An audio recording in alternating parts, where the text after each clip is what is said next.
Hello everybody, welcome to my channel. We will be continuing with our subject RCC design.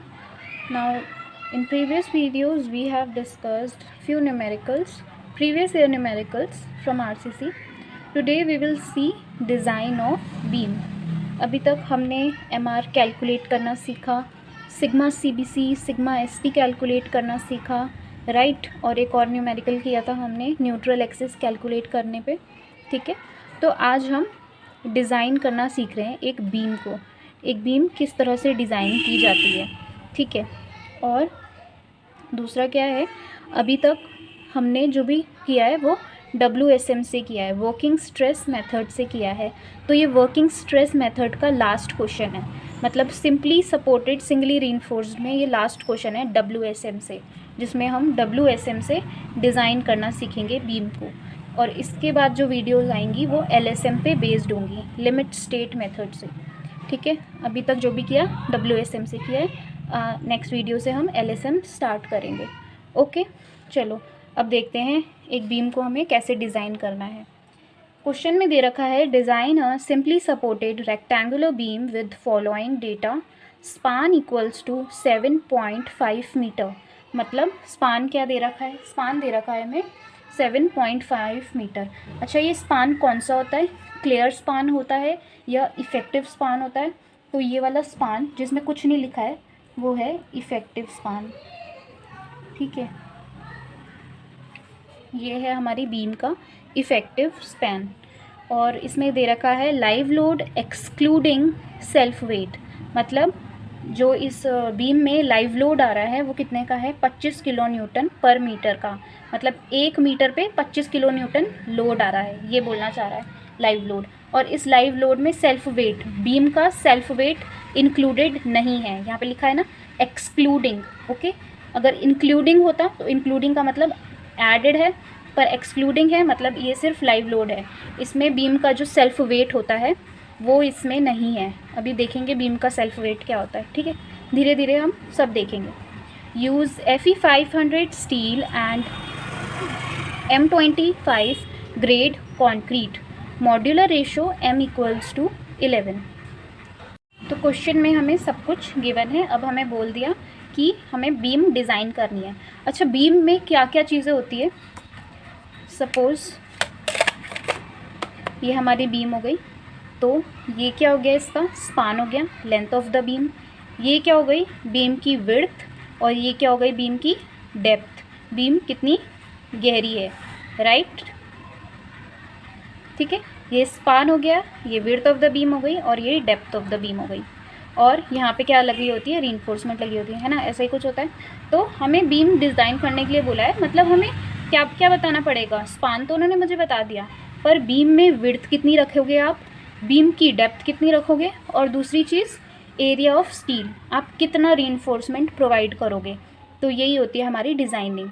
3 चीज़ें बतानी है आपको design में, एक width of the beam, depth of the beam, and third is area of reinforcement, area of steel, okay. आप बता दो कि इतनी विड्थ रखनी है, इतनी डेप्थ रखनी है, और इतने बार्स लगेंगे, इतने डाया के, तो बस आपकी बीम डिज़ाइन हो गई। स्पान आपको गिवन ही है क्वेश्चन में, है ना, लोड आपको गिवन ही है क्वेश्चन में, grade of concrete, grade of steel सब गिवन है। बस ये बताना है विड्थ कितनी रखोगे बीम की, डेप्थ कितनी रखोगे, और कितने बार्स प्रोवाइड करोगे, कितना रीइंफोर्समेंट प्रोवाइड करोगे, और कितने के प्रोवाइड करोगे, ठीक है। तो यही होती है हमारी डिज़ाइनिंग।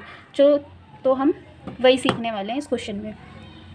और ये हम किससे सीख रहे हैं, WSM से, ओके। हम LSM भी पढ़ेंगे। चलो अभी पहले, सबसे पहले हम गिवन डेटा लिख लेते हैं। गिवन क्या क्या है हमें, ग्रेड ऑफ कंक्रीट, ठीक है। M25 grade of concrete use करने के लिए बोला है। M25 के लिए सिग्मा CBC की वैल्यू होती है 8.5 न्यूटन पर mm²। Second, grade of steel, grade of steel FE 500 दे रखा है हमें, और FE 500 के लिए सिग्मा ST की वैल्यू होती है 275 न्यूटन पर mm², राइट। लोडिंग, हमें लाइव लोड दे रखा है, हमारी बीम में लाइव लोड आ रहा है कितने का, 25 किलो न्यूटन पर मीटर का। स्पान ऑफ बीम कितना है 7.5 मीटर। इफ़ेक्टिव है, हाँ ये इफ़ेक्टिव स्पान है। मैं वीडियो के एंड में बता दूंगी आपको ये क्लियर स्पान क्या होता है, इफ़ेक्टिव स्पान क्या होता है। अभी जो है वो उसे देखते हुए चलो, ठीक है। और क्या गिवन है क्वेश्चन में, मॉड्यूलर रेशो किससे डिनोट करते हैं, स्मॉल एम से, कितना है 11। और क्या गिवन है हमें क्वेश्चन में,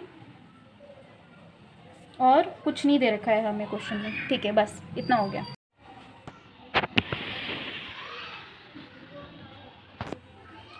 ठीक है, तो अब हम स्टेप वन क्या है हमारे पास।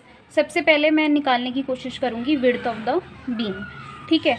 तो अगर हमें क्वेश्चन में विड्थ नहीं दे रखी है तो कुछ हम क्या करेंगे, एज्यूम कर लेंगे, assume width of beam between 300 to 450 mm। तो 300 से लेके 450 के बीच में हम कोई भी विड्थ एज्यूम कर लेंगे। तो मैं एज्यूम कर रही हूँ 400 mm, ठीक है, मैं एज्यूम कर ले रही हूँ। हमने let us assume b equals to 400 mm। मैंने एज्यूम कर ली width of the beam 400 mm, okay. Now यहाँ पे स्टेप 1 कंप्लीट होता है। मैंने आपको बताया 3 चीज़ें निकालनी है, विड्थ निकालनी है, डेप्थ निकालनी है, और कितना एरिया ऑफ स्टील प्रोवाइड करना है। स्टेप 1 था width of the beam assume करना, 300 से 450 के बीच में कोई भी विड्थ एज्यूम कर लो। हमने सपोज 400 mm एज्यूम कर ली। चलो स्टेप 2 क्या बोलता है, assume effective depth D trial as trial depth, ठीक है।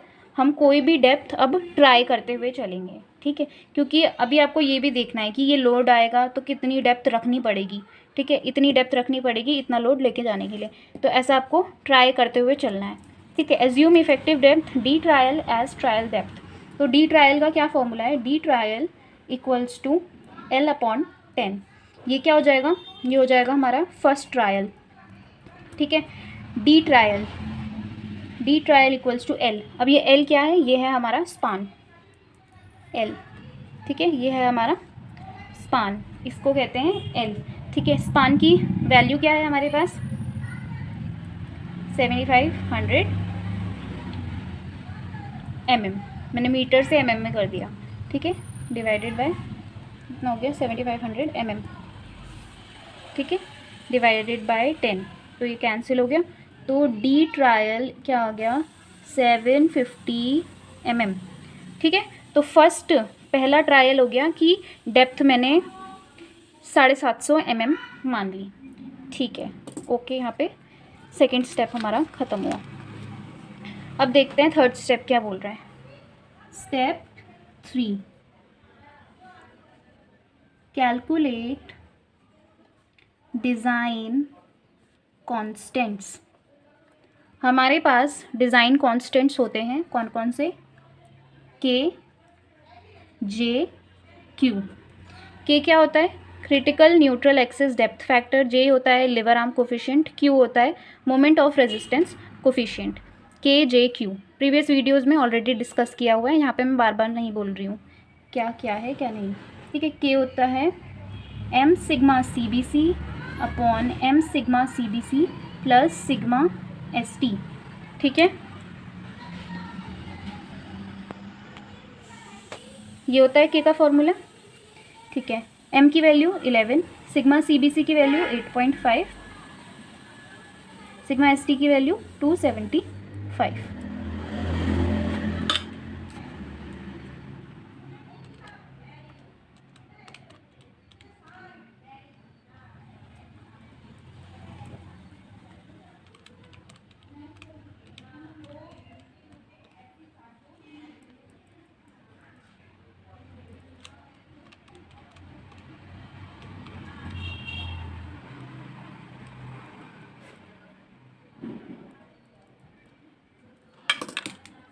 के की वैल्यू क्या आ गई 0.254, ठीक है। सिमिलरली अब जे और क्यू की भी निकाल लेते हैं हम, ठीक है। जे, जे क्या होता है, lever arm coefficient, 1 - k/3, 1 - 0.254 divided by 3, तो इसकी कितनी वैल्यू आएगी, 0.915, तो जे हो गया 0.915। अब क्यू की वैल्यू भी निकाल लेते हैं। क्यू क्या होता है, moment of resistance coefficient. Q की वैल्यू होगी half sigma CBC into J into के।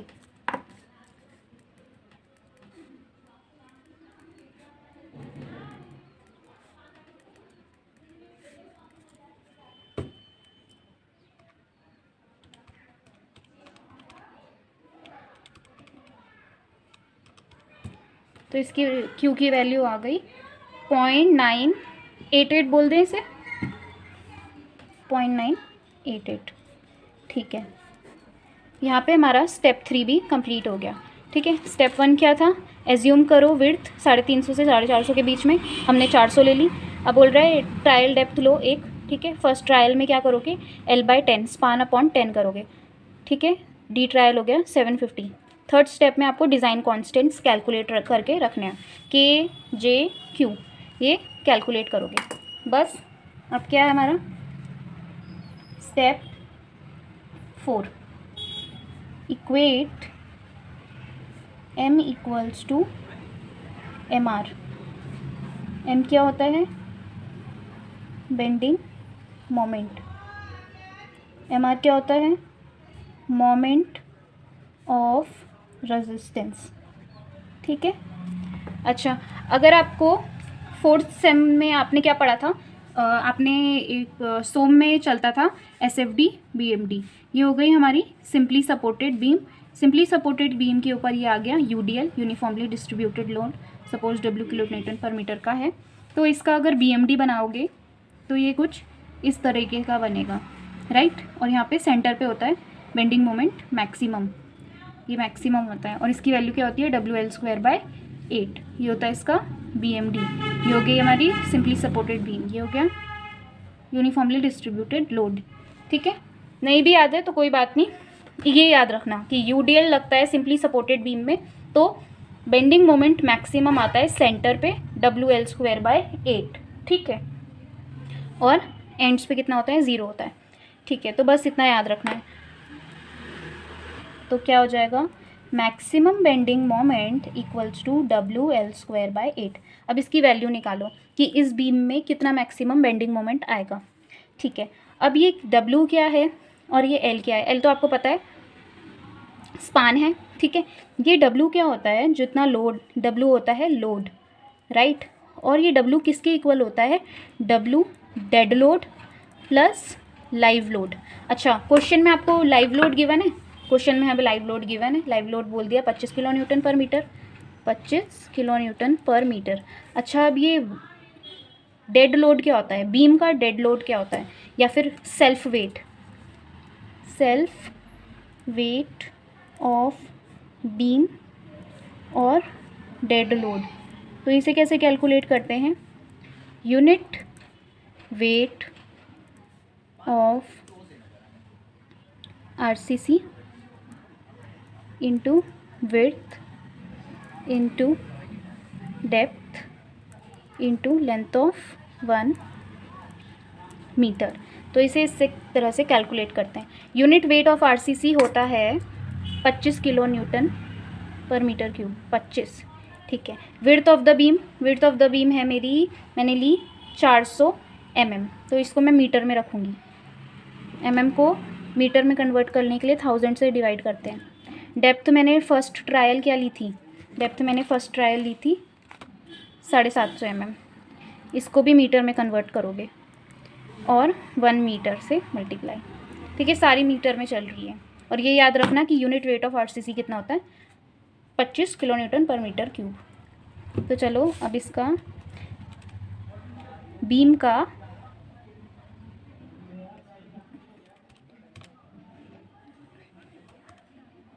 सेल्फ वेट निकालेंगे।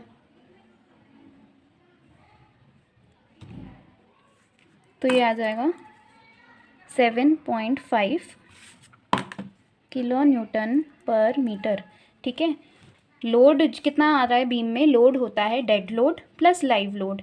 ठीक है, डेड लोड होता है बीम का अपना वेट, ठीक है, और लाइव लोड वो होता है जो हम इम्पोज लोड करवा रहे हैं उस पर, बीम पे जो हम लगा रहे हैं वो हो जाता है लाइव लोड। लाइव लोड की वैल्यू उसने दे दी, डेड लोड की वैल्यू आपको खुद कैलकुलेट करनी पड़ेगी। डेड लोड की वैल्यू कैसे कैलकुलेट करते हैं, unit weight of RCC into width into depth into length of 1 metre. Unit weight of RCC होता है 25 kilo newton per metre cube. Width मैंने जो एज्यूम करी थी वो लिख दी यहाँ पे मीटर में कन्वर्ट करके। डेप्थ जो हमने ट्रायल डेप्थ ली थी वो लिख दी, ठीक है, मीटर में कन्वर्ट करके। ठीक है, तो ये आ गया हमारा dead load of the beam. तो dead load of the beam आया 7.5 किलो न्यूटन पर मीटर। अब निकाल लेंगे हम bending moment maximum bending moment कितना आ रहा है मेरी बीम में। तो W होता है W dead load plus W live load into L का स्क्वायर डिवाइडेड बाय 8। ठीक है, क्या क्या वैल्यू है, डेड लोड की वैल्यू है 7.5, लाइव लोड की वैल्यू क्वेश्चन में दी है 25, L होता है स्पान की वैल्यू है 7.5 मीटर और डिवाइडेड बाय 8। इस चीज़ का ध्यान रखना, जब मीटर में चल रहा है तो मीटर में लिखोगे, जब mm में चल रहा है तो mm में ही लिखोगे।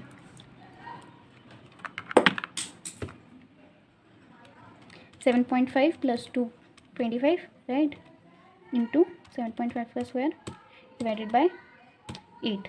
तो हमारी बीम को कितना लोड लेके जाना है, 228.52 किलो न्यूटन मीटर। हमारी बीम को के ऊपर इतना मैक्सिमम बेंडिंग मोमेंट आने वाला है। ये हमने क्या कैलकुलेट कर लिया, मैक्सिमम बेंडिंग मोमेंट की जो मेरी बीम में आएगा अगर मैं विड्थ इतनी रखूँगी और डेप्थ इतनी रखूँगी। ठीक है, अब मैंने क्या बोला था आपको, इस स्टेप में क्या कर रहे हो आप, बेंडिंग मोमेंट को मोमेंट ऑफ रेजिस्टेंस के साथ इक्वेट कर रहे हो। ठीक है, अभी देखते हैं हम ऐसा क्यों कर रहे हैं। अच्छा, बेंडिंग मोमेंट का तो हमने देख लिया, ठीक है, m हमने निकाल दिया। अब हम mr देखते हैं। mr क्या पढ़ा था हमने, QBD स्क्वायर। हमने mr ये डिराइव किया था प्रीवियस वीडियोस में। mr मोमेंट ऑफ रेजिस्टेंस क्या होता है, QBD स्क्वायर। और मैंने क्या बोला, m बेंडिंग मोमेंट को किसके इक्वल रख दो, QBD स्क्वायर के इक्वल। ठीक है, चलो यहाँ से ना हम d निकालने की कोशिश करते हैं, डेप्थ निकालने की कोशिश करते हैं। तो bending moment divided by Q into B under root equals to depth, और ये हो गई रिक्वायर्ड डेप्थ।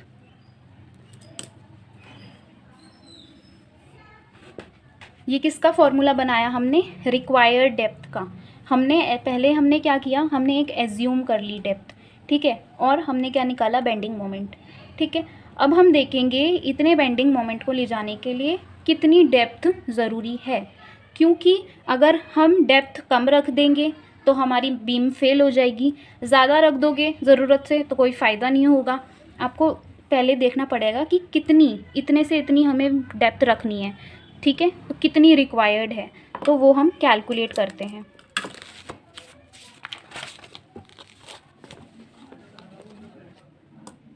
ठीक है, चलो क्या लिखा था, depth required is equal to under root of maximum bending moment divided by QB।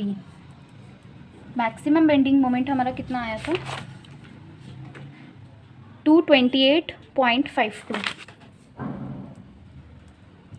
Into 10⁶ कर देंगे। ठीक है, क्योंकि ये सब mm में है। Q है हमारा 0.988। विड्थ जो हमने एज्यूम करके चल रहे थे वो है 400 mm। तो चलो इसकी वैल्यू निकाल देते हैं अब।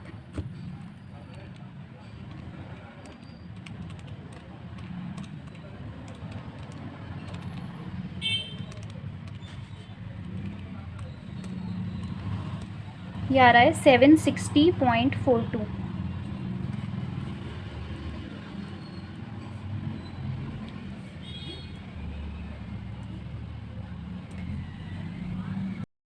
सॉरी, हमने यहाँ पे एक मिस्टेक कर दी। ठीक है, मैंने क्या बोला था, सेल्फ वेट निकालने के लिए unit weight of RCC into width into depth into length of 1 metre. तो यहाँ पे ना विड्थ तो ठीक थी, वो हमें डेप्थ कौन सी रख ली है, ओवरऑल डेप्थ हमने जो ली, हमने वो ले ली इफेक्टिव डेप्थ, राइट। हमने स्मॉल डी लिया, से मल्टीप्लाई किया, पर यहाँ पे किससे करना है, डी से मल्टीप्लाई करना है, ओवरऑल डेप्थ से मल्टीप्लाई करना है। अच्छा, ओवरऑल डेप्थ क्या होता है, ओवरऑल डेप्थ होता है, जैसे सपोज यहाँ पे लिख दिया ना हमने डी ट्रायल, तो यहाँ पे ओवरऑल डेप्थ कितनी हो जाएगी, ओवरऑल डेप्थ होती है small D plus D cover, right. सब डिस्कस किया हुआ है प्रीवियस वीडियो में, आई होप आपको ये वाला पॉइंट भी समझ आ गया होगा। 750 प्लस 50 इक्वल्स टू 800 mm, तो ये हो जाती है capital D, overall depth of the beam, ठीक।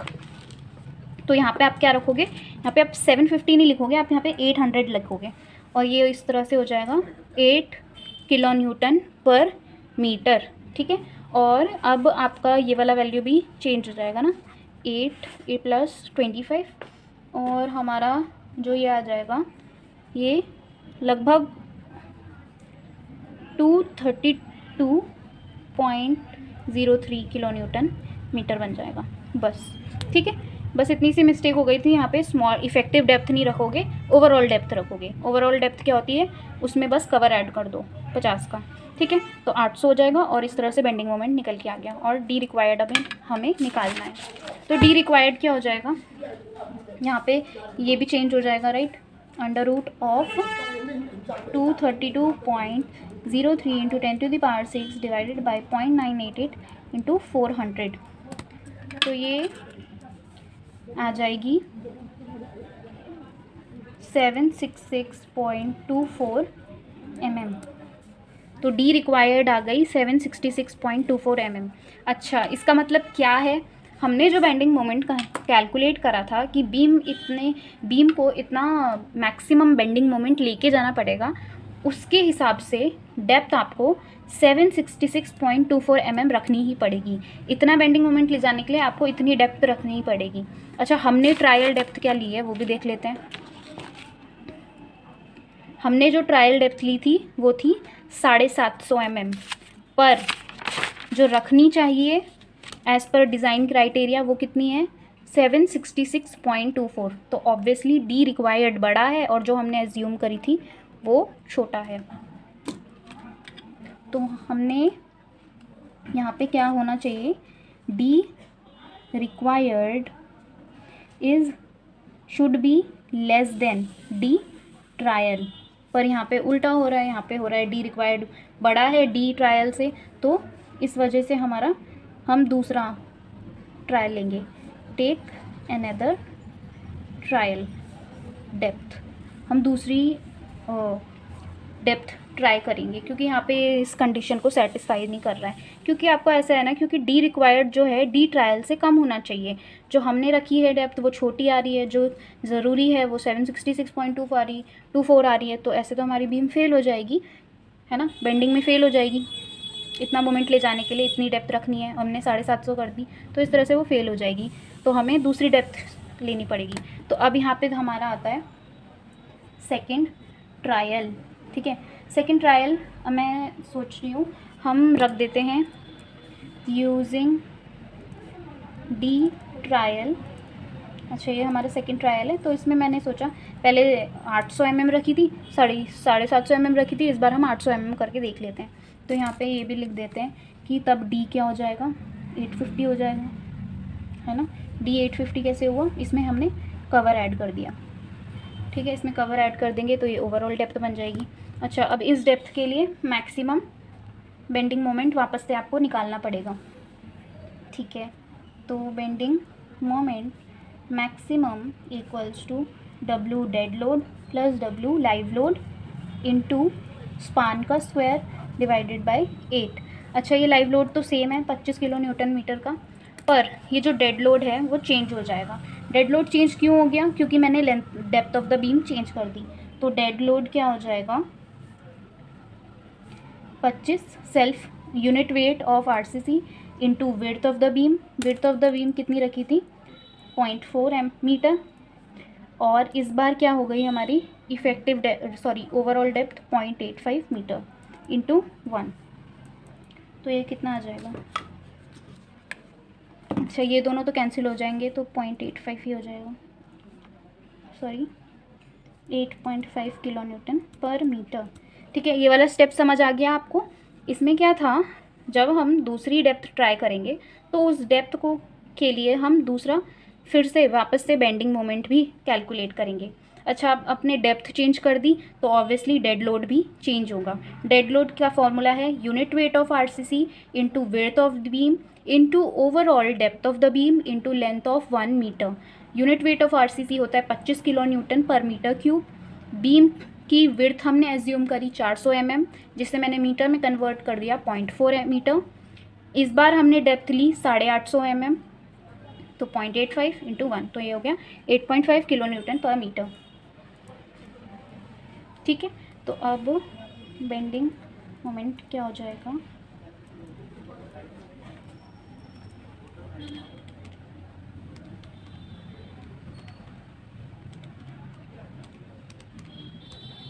To 35.55 kilo newton metre, 235.55 kilo newton metre. ठीक है, तो इस डेप्थ के लिए इतना बेंडिंग मोमेंट आएगा। चलो अब डी रिक्वायर्ड वापस से कैलकुलेट करेंगे। D required equals to under root of maximum bending moment divided by Q B. Maximum bending moment है हमारा 235.5 into 10⁶ divided by Q into B.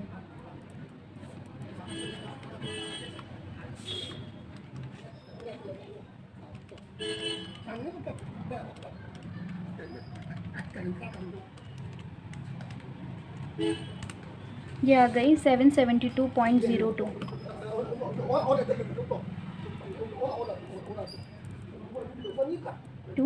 mm। तो ये बोल रहा है कि इतना बेंडिंग मोमेंट लेके जाने के लिए इतनी डेप्थ रखनी पड़ेगी। अच्छा, अब देख लेते हैं अब हमने क्या डेप्थ रखी थी।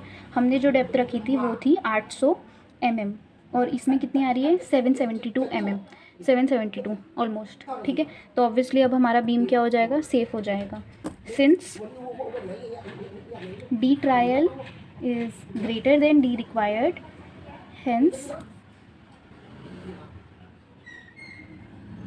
it is safe, we can use।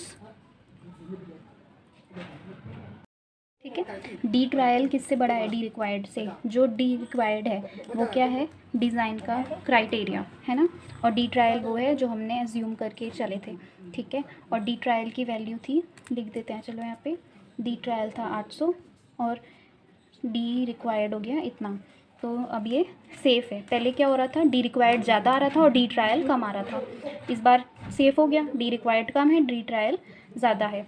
तो इस तरह से वी कैन यूज़, हम लिख देंगे hence it is safe, we can use effective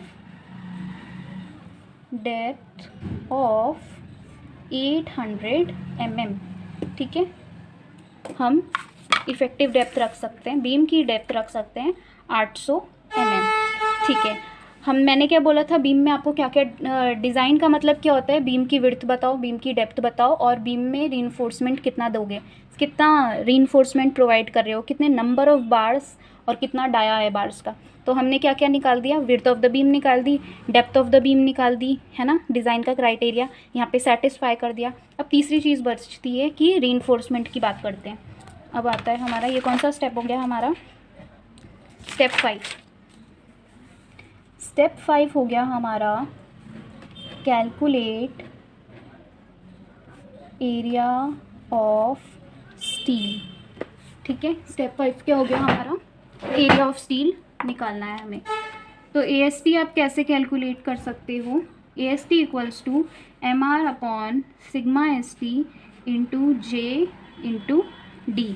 ये फॉर्मूला भी हमने पढ़ा हुआ है, अगर आपको याद होगा तो। ये फॉर्मूला कहाँ से आया, अच्छा, मोमेंट ऑफ रेजिस्टेंस निकालते थे टेंशन साइड से, stress in steel into area of steel into liver arm.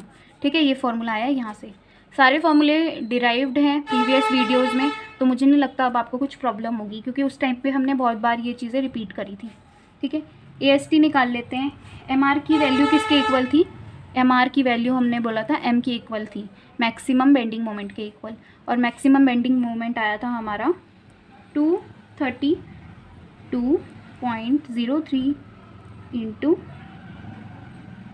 नहीं, हमारा बेंडिंग मोमेंट आया था सेकंड ट्रायल वाला लेंगे, ये वाला जिसके लिए कंडीशन सेटिस्फाई हुई थी, ये आया था 235.55।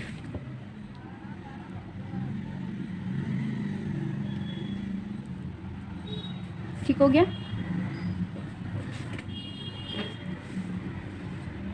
ठीक है, यहाँ पे अब हमारा एरिया ऑफ स्टील निकाल लेते हैं हम। 235.55 into 10⁻6 divided by sigma S T था 275, जे की वैल्यू निकाल ली थी पहले ही 9.915, डी की वैल्यू है 800। ठीक है, डी की वैल्यू कहाँ से डाली, यहाँ से, क्योंकि हमने इफेक्टिव डेप्थ अब बोल दिया कि ये डिज़ाइन क्राइटेरिया सेटिस्फाई कर रहा है, इसलिए आप डेप्थ कितनी रखोगे, 800 mm की रखोगे डेप्थ बीम की। तो इसे कैलकुलेट कर लेते हैं एरिया ऑफ स्टील।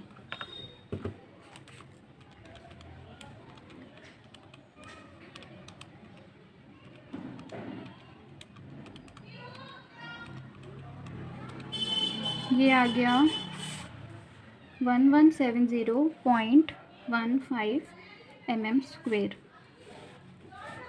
तो हमारा एरिया ऑफ स्टील भी निकल के आ गया। विड्थ ऑफ द बीम निकाल ली, डेप्थ ऑफ द बीम निकाल ली, डिज़ाइन क्राइटेरिया सेटिस्फाई कर दिया, और तीसरा स्टेप कंप्लीट कर दिया कि एरिया ऑफ स्टील इतना होना चाहिए। अब इस एरिया ऑफ स्टील से आप बता सकते हो कि नंबर ऑफ़ बार्स कितने लगेंगे। तो नंबर ऑफ़ बार्स कैसे निकाल सकते हो, number of bars equals to area of steel divided by area of 1 bar. Area of steel कितना है, 1170.15। एरिया ऑफ 1 बार क्या होता है, π/4 इंटू d², है ना, π/4 इंटू d² होता है। मैंने क्या बताया था, एरिया ऑफ बार कैसे निकालते हैं, number of bars into π/4 into d²। तो यहाँ पे नंबर ऑफ बार्स अभी हमें पता नहीं है, तो नंबर n वहाँ पे यहाँ पे आ गया हमारा। ठीक है, तो अभी डी हमें सोचना है कि हम डायामीटर कितना रखें। ठीक है, तो चलो पहले 10 mm का करके देखते हैं, 10 रख के देखते हैं तो कितनी बार आएंगी। 10 mm कम हो जाएगा, फिर भी एक बार चेक करके देख लेते हैं।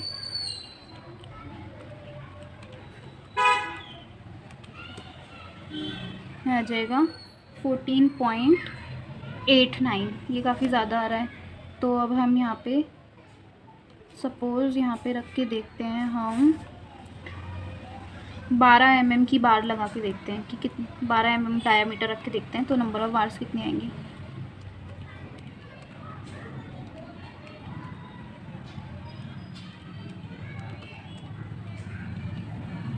ये आ रही है 10.34, राइट। इससे और बड़ी, अगर सपोज हमने